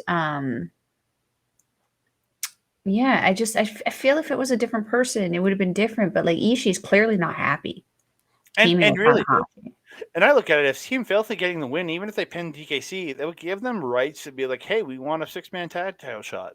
100%, 100%. So I didn't feel that the right team won and that the ending kind of came in the way that it should have. There was one spot that I did really like where Tom Lawler had the DKC and something. I don't remember what it was. Might have been an STF. Not quite sure. But like Tana came in to try to break it up and Lawler was just like, no, yeah, Mm-hmm. Hana must have kicked him like 3 or 4 times before I think it was Jarrell Nelson actually got in and shoved Tana out of the ring. But Lawler was just he did not let go of that submission, and he was not no selling Tana's kicks, but he was pretty dang close. It was very weird but cool part of the match to really show, Team Filthy pretty dominant, pretty strong, Yeah. pretty intense team. Yeah, I've been a fan of Team Filthy for a while, so Yes, you have. Mel's finally getting on board. Let's go. Get on board the Filthy train. Woo, let's go. Did the Yeah. filthy train get cleaned recently? No, thank you. Oh, it's just a Filthy train. You got to live with it. Ugh. You got to live in that filth. I just watched a deathmatch tag team match. That's as filthy as I need to get. Thank you. Here we go on to what to me personally was the best match of the whole Oh, couple of days was Willow Nightingale versus Julia for the Strong Women's Championship. so Like good. I thought these two absolutely killed it. Hmm. Great new robe for Julia. The feathered robe and everything. I don't Wow. remember seeing it before. It looks like one of her older ones, but it just looks like more has been added on to it. Yeah, might be it again, but just we've been seeing her with that red jacket for the last while too. So Hmm. yeah, Julia laying the forearms in at the start of the match and chops Hmm. hard across the chest, but Willow ends up stopping an arm drag, and Julia tries a head scissors but gets stopped. Hmm. But she ends up getting the sunset roll up, but can't even get one because like Willow Nightingale kicks out before the ref even gets it down to count one. He's just Hmm. getting down and she's already kicking out again. Really, I thought the really good starter there. Willow tries the German, but Julia pulls the leg through, gets her down, and gets a headlock. But Willow ends up getting to the ropes. Willow hits this huge spine buster and goes into a stack pin, but only gets 2. But again, really, again, she's the babe with the power. She's called the babe with the power for a reason. Uh, Willow taking a page out of Okada's books and just like holding on to that wrist and just doing the wrist clutch lariats. Really good. But Julia reverses, tries for the glorious driver, but can't lift her up, and Willow ends up dropping her and gets two, dropping her with a strike and gets two. Um, Bear hugged by Willow at one point, but Julia ends up turning into a guillotine. But Willow tries the suplex, but so Willow tries the suplex, but Julia ends up getting a pendulum DDT. Yes. Huge pounce by Willow at one point, sending Julia flying. And then like flying, she ends up in the corner, and Willow hits the cannonball in the corner in the corner, Wow. and hits the Spicoli driver, but Julia kicks out at like 2.6. I'm just making up random numbers at this point. Seems legit. Yeah, Julia stops a power bomb and gets a takedown, but Willow pulls her up and gets the babe bomb into the corner, like just like buckle bumps the shit out of her. Hammerlock DDT suplex by Willow to Julia. Again, Willow was a dominant in this match. She really was. Willow goes to the top, misses the moonsault, and Julia gets the head scissors into the crucifix pin, and then turns it into a Rings of Saturn type move, and then turns it into like an inverted triangle, an armbar combo, a version of Bianca essentially. But Willow does get her foot on the rope. But again, I love the transition. Before you move on from that one, there was a spot in that spot where Willow had actually got one of her arms out and was actually wiggling towards the rope. But Julia actually was able to catch her and like smack her a couple times with her foot and forcefully move her back into position, into the move before Willow was able to escape. And I felt that just showed that intelligence, but also the resiliency of Julia and just the in-ring smarts that she has with that transition. Yeah. Continue. Again, very, very good. Again, like just the psychology in there was absolutely phenomenal. And I was gonna say, like the way you see Saber every 6 seconds switches it up. That was what Julia was doing. She kept switching the submission. I really did like that. Willow Nightingale goes for the babe with the power bomb, but Julia ends up turning into a code red. But Willow kicks out at like 2.7. Backdrop driver by Julia to Willow, but she only gets a 2 count. Super kick by Willow, and Willow goes up to the top, but Julia attacks and hits the butterfly suplex off the top to Willow. But Willow kicks out of the last possible 2.9. The ref's like last millisecond. Then she kicks out, absolutely phenomenal. Willow ends up missing a lariat, and Julia hits this sick knee strike, and then picks her up. Glorious driver of the Dangerous Queen, as they were saying on commentary, and Julia picks up the win. Yes, Queen. Yeah, sorry, that wasn't glorious. She hit like what I kept calling for Billion, but they called it the Dangerous Queen. So I'm going to call it Dangerous Queen from now on. Okay. It was because the glorious driver, is to the right side of her body. This one was the driver to the left, which I keep because I remember putting a tweet saying Vermilion about the move. So I've been calling it ever since. But they called it Dangerous Queen, and she picks up the win off of it. I love Willow Nightingale to death. I've met her; she's awesome. But I'm really happy that she's gotten this little run title. I'm so freaking happy Julia has this belt because that means we're going to get her on more North American programming. And Julia, they said on commentary, they said Julia has been wanting to come to America to wrestle over here. And with this title, it gives her the perfect excuse. She can come over, she can bring Feck with her, they can have a blast over here. Bring Micah, I'm happy. Bring all of DDM, let's go. DDM that is literally all of DDM. Bring all of DDM. Bring Lady C and induct her into DDM, let's go. What the fuck? Oh dear. Yeah. There wasn't a whole lot that I wrote down that you didn't get on there. There was one point where towards the end there they were having that strike off, that kind of final strike off.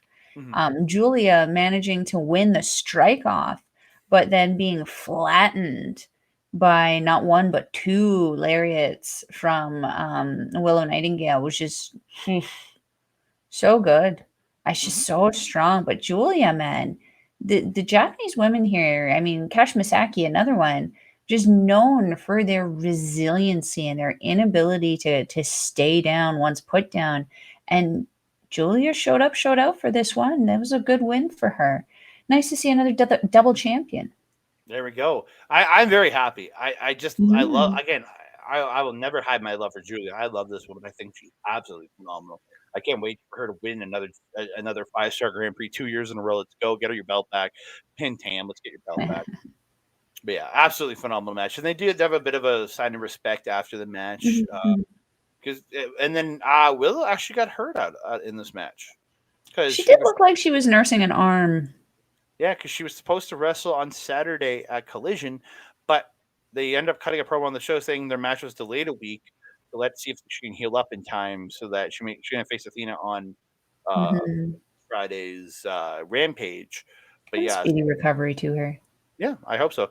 Again, they probably don't think it's anything serious. Probably just something messed up. She needs a couple extra days off to rest. But yeah, I hope mean, these Japanese girls, don't let their size fool you, my guys. These they kick, girls hit hard. They mess your day up. they'd kick the shit out of Moxley. That's for goddamn sure. They kicked the shit out of Tom Lawler, specifically that one. Yeah, pretty much. We move on. IWGP Tag Team Championships. It's Bishamon defending against Bullet Club War Dogs, Alex Coughlin, Gabe Kidd. War Dogs tossing chairs around again. Kidd and Coughlin try to jump Bishamon again, but Bishamon ready to fight, and they're fighting off War Dogs, beating him up to the floor. Goto runs Coughlin into the post. Yoshi runs Kidd into the barricades. They're fighting in the ring, and just it's Kidd gets sent to the floor. Coughlin was in the barricade again. Just a lot of crazy at the start of people fighting on the outside. Kid's choking Yoshi on the floor with a chair, while Coughlin is choking Goto on the ropes. Again, really good back and forth between these teams. Beautiful gut wrench suplex by Coughlin to Goto, then follows up with another and gets a 2 count. The chop battle between Goto and Coughlin was great. So good. Oh, so good. Beautiful spinning lariat by Goto. Kidd stops a suplex, rakes the eyes of Goto. But Goto runs Kidd into the corner, and Yoshi hits a lariat. Coughlin stops Yoshihashi with a chair, and Goto ends up lariating Goto. The double muscle buster hit by the War Dogs. They only get 2 though, and then they like start threatening Red Shoes because he didn't give him a 3 count. And the crowd just boos the shit out of him for threatening Red Shoes. I think Red Shoes needs to be threatened more, but he's too Nay, soft. nay. He's too soft. Nay, nay. They go for the hijack. What is too soft? He Captain America'd with a frickin' piece of table to protect Naito from evil. You want to tell me he's soft? I haven't even seen Fitz do that. And Fitz is the best. Yeah, it's true. Maybe Red Shoes can learn from Fitz. I don't know. Hijack pile driver, but Goto ends up stopping it, and Yoshihashi gets to roll up on Coughlin. Roll up, and then runs, and they ends up running Coughlin into Kidd, then gets another 2 count. After they end up trading lariats, Kidd bites the head of Yoshihashi. Literally, it's like, it's just like, but Yoshi ends up dropping him, and Goto is tossed into Yoshihashi. And Coughlin comes in. Yoshihashi super kicks Coughlin. Go to Ushigoroshi's Coughlin onto Gabriel Kidd. Then they hit Shoto to Gabriel Kidd, and they retain the titles. Again, I'm very okay with this. Again, do I want them to be on the Empire, or back on the Empire, back on Aussie Open, or maybe on Khan and Hanare? Yeah, please. Yeah, I really would.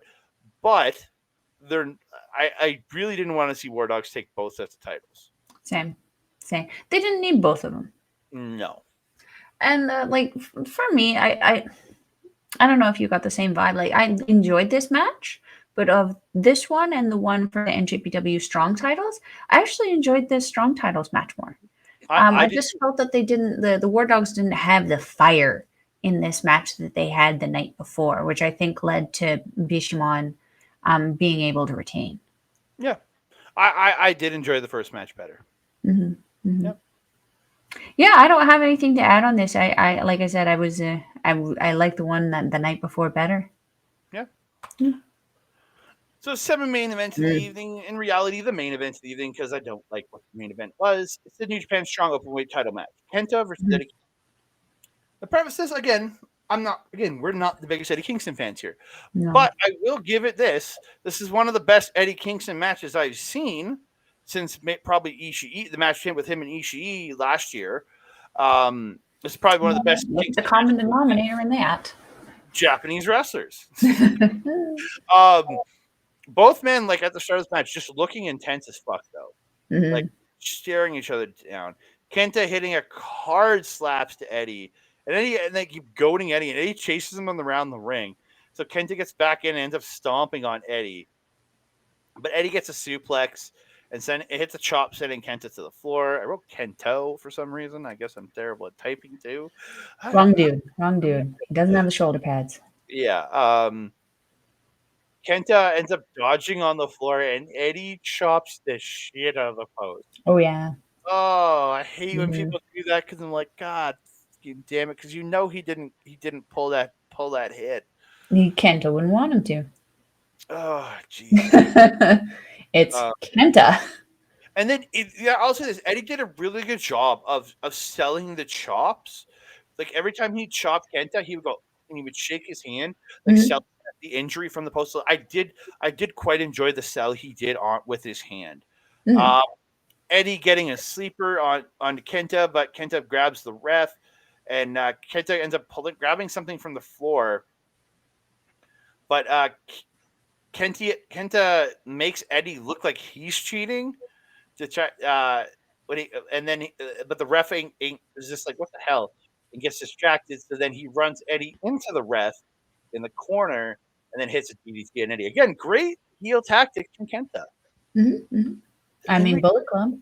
In reality, I think Kanemaru has to give up the title of heel master to Kenta at this point.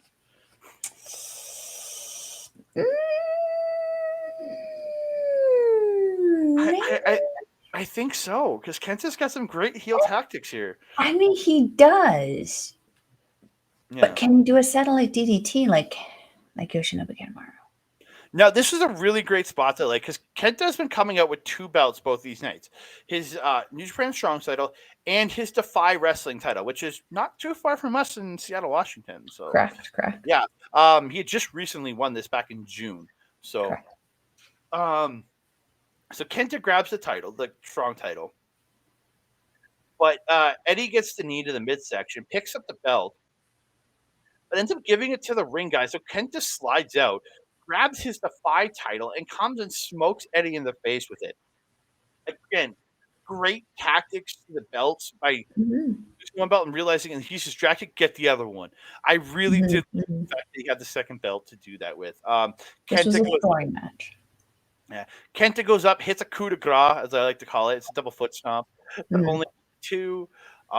Eddie slips out of the G2S and gets a Dragon Sleeper and steps over and sits down on the Dragon Sleeper, but Kenta forces them into the ropes.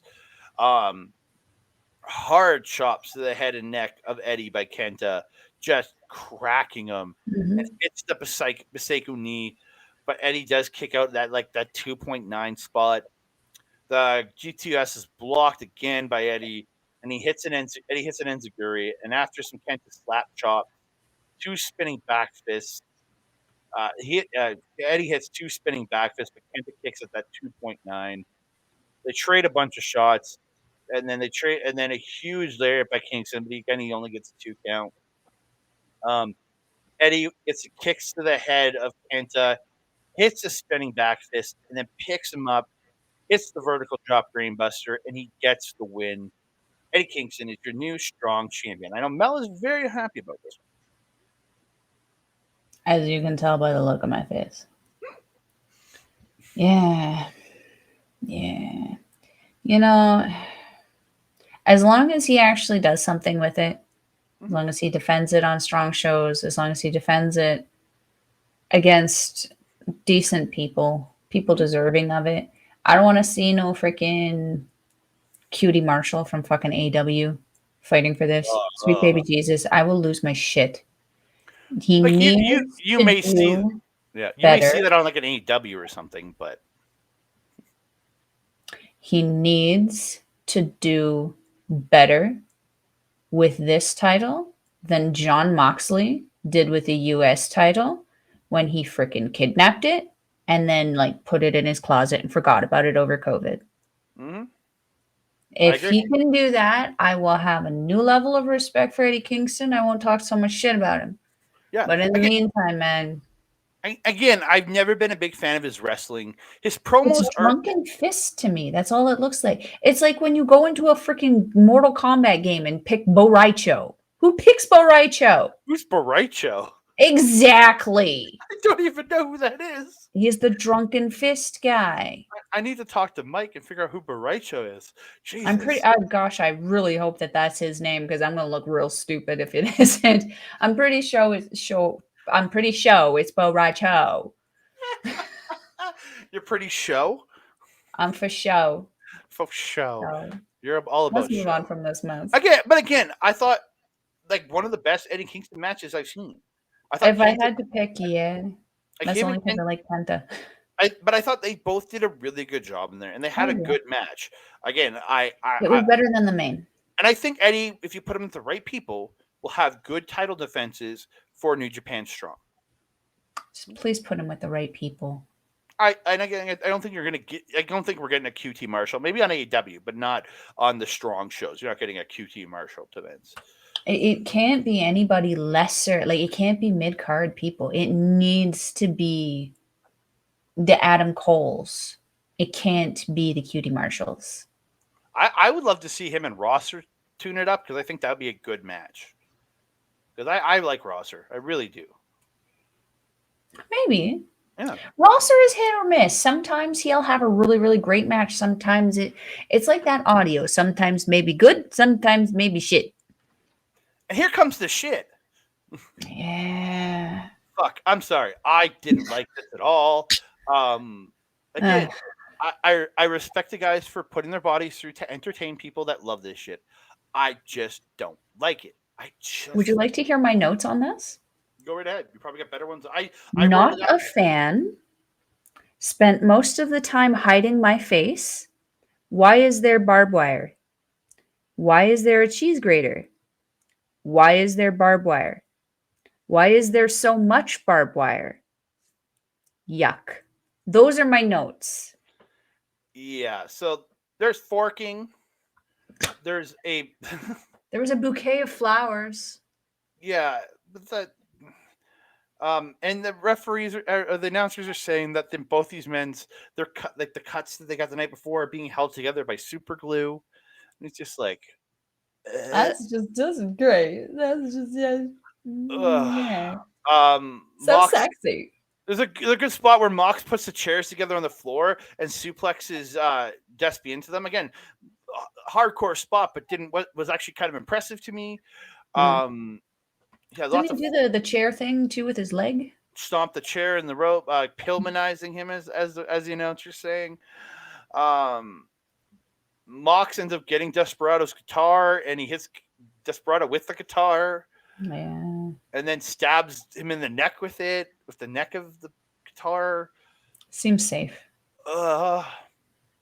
Because Desperado has his regular mask on tonight, not the open top, and he's stabbing him in the eye, like through the eye hole. I'm like, that's so fucking dangerous. Like, you stupid idiot. Like, so was it who went through the barbed wire board? Oh, Mox. I think Mox went into the barbed wire board. I think no, it was Desperado. Oh, Desperado got yeeted into it. Yeah, and then he was upside down. Yeah, it was thrown upside down into it. And then he ends up getting but then he gets Moxie on another barbed wire board. Yeah, it does the Kasai salute splash off the top. Yeah. And then he uses a cheese grater on the forehead of Mox. And then they each put barbed wire around their fists and punch each other. I don't think Moxley had a choice. It looked like there was a prong that was stuck in his arm. Okay, no, so Despy did have the mask open on top because they did the skewers. Despy got the skewers and then handed half of them to Mox for some stupid fucking reason. Again, all logic in this match to be twin porcupines. Because all logic is out the window in this match, I guess. And they stab each other in the head, and it's just like, ew. Ugh. And then they're just sitting there like, dummies. That wasn't funny. There was nothing about that spot that, first of all, made sense. And second of all, that was hardcore. It was just two idiots sitting there going, hey, I got a stick. I'm going to put it in your head. Yeah, and then they did the barbed wire fist spot. Then Mox hit a cutter, does a 12-6 elbows, gets the bulldog choke, but Despy gets out of it. Desperado gets the spine buster and the backdrop driver, followed by the Pinche Loco for 2. Then he gets an underhook pile driver and then rolls through for the double underhook pile driver. Then rolls through, hits a Pinche Loco, but Mox reverses the Pinche Loco into the Death Rider, but Desperado kicks 2x9. So Mox steals from Seth Rollins and hits a stomp, and then hits the Death Rider and picks up the win. Again,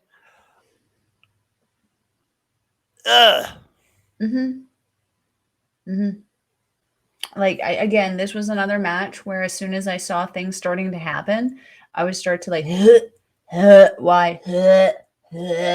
And I was like making the noise. But like, as soon as the cheese grater came out, I couldn't even. I white girled on that. I just. I just realized something in my brain. What? They're announcing on AEW on Wednesday the partners for Blood and Guts, but BCC needs a partner because Danielson's out. Desperado, maybe. He's not in a G1. Come on, why not? He's hard. He's bled with him.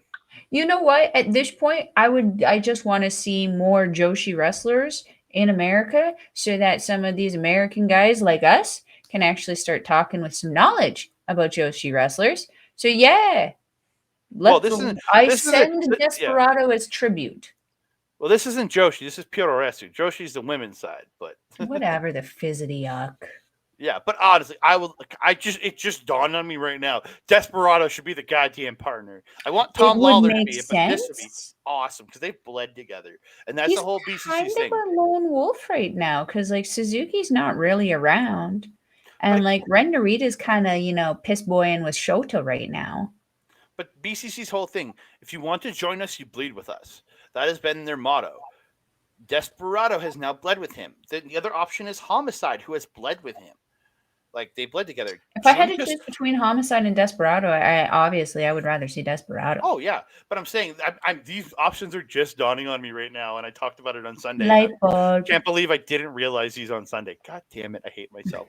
But yeah, after the match, Mox gets the mic, says he's in Japan. He's the king of New Japan. You're fucking not. He says, you are all the real kings and queens, especially here in Korakuen. It has the heartbeat of professional wrestling there. He was baptized in fire here a few years ago. He will always come back and fight here for you. No, you're kind of lying because you didn't come for a year and a half when you held the belt. So yeah, you fucking kidnapped the belt and pissed off with it, sir. Stop lying to us. So yeah, stop lying. He has been been in the ring with some sick people in death matches, and Desperado's at the top of the list. And it said it was an honor to be in there with Jun Kasai last night too, and Homicide. So and then he signs off. And that's the end of the show. Yay! But again, outside of the death matches, 2 really incredible shows for me personally. I agree. Because the death matches really did bring it down. I understand why they needed to be the mains, because like cleanup. And again, there's a section of fan base, like you and me are not them, but there's a section of the fan base that like that stuff. And if you like that stuff, you got some 2 probably what you consider great death matches. I don't like it. I've been to one and it almost made me throw up because I got fucking light tube in my mouth. Yeah, we might recommend some therapy to those people who enjoy these shows because goddamn, love your people, love humanity. Come on, that's not love. There's nothing about that lovely. Yeah, love belongs in the body. This is love. This is love. Anyhow, Andre, my friend, it seems we have come to the end of this nearly 2-hour saga. Nearly, we can make it 2 hours, but we're gonna get out of here. Yes, we are. You can find me on Twitter, Mastodon, TikTok now. and Hive. It is not listed there at that Canada guy. You can find me on Instagram and Threads at that Canada dude. You can find, and then you can find me every Wednesday for the next couple of weeks over on our local establishment where I'm doing the Marvel Talk show. We'll be going live this Wednesday. We're doing a live feed. The following week we'll probably drop a recorded show on the Thursday, and then for the finale on July 28th, we are going to be going live, and we might have some special guests with us on that show. It'll be live on the Wednesday. We're going to talk about it, maybe if she watches it in time.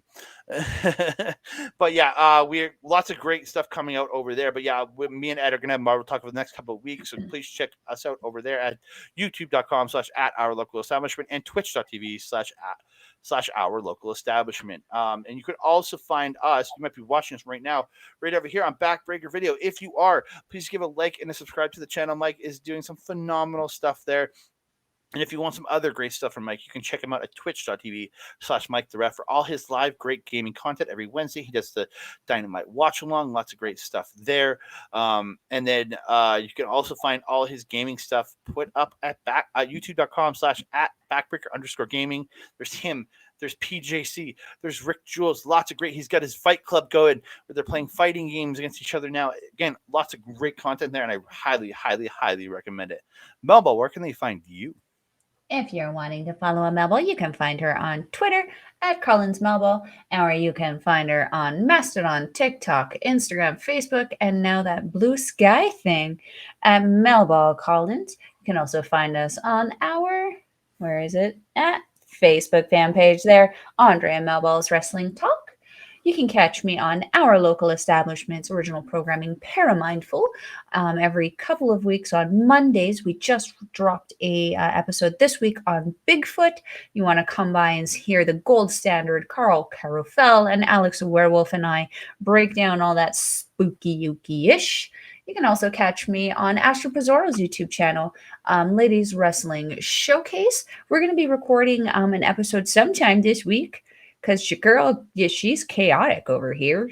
Things just keep end up happening. Astrid's getting incredible opportunities. We keep having to reschedule Ladies Wrestling Showcase because on the grander scheme of things, it's a little bit lower on the priority list. But Astrid is our star. She is the beautiful, she is the talented natural, and she is always getting incredible opportunities. So go check out her YouTube channel. Again, check out all of the amazing content she has over there, including Making an Impact and Astrid Asks. She's even going to be on her own Astrid Asks coming up here. I'm so excited to see that. With my tag partner, Old Ed. Well, Ed's going to be interviewing her. Partner Ed. My partner Ed's going to interview her. Yes. And if you're wanting to watch NJPW, we will leave a link in the description box down below. It is NJPW, is it -world.com? No, NJPWworld.com. Yeah, and it's approximately 999 yen or approximately $10 Canadian, but like more like $7 because it was like $7.30 actually is what I got charged this month. But still, it's less than $10, you guys. That's a heck of a rate to watch some amazing professional wrestling. And sign up now. The G1 starting in a few days. It is the best time of the year. That's less than $20. You get you're gonna get like 20 incredible shows. It's gonna be awesome. Highly recommend it, ladies and gentlemen. Yes, and not only are you getting the Japanese wrestler, the G1 is a conglomerate of people from all over the world coming in there, and also a couple new Japanese faces. In my personal favorite that I was rooting for last year, Kaito Kinemura. He's gonna be in there. I'm so excited. That being said, Andre, do you have anything else to say to the beautiful people? I just want to thank everybody for tuning in. Thank you for subscribing to the channel. Thank you for liking the videos. Thank you for, if you can, please give us a like on the video, subscribe to the channel, comment down below because we want to hear from you, and don't forget to hit the notification bell so you can get alerted every time we drop a new video. I know Jason does. Ding dong. And that being said, I am your Melball. Over there is Andre. We will see you next time. Adios.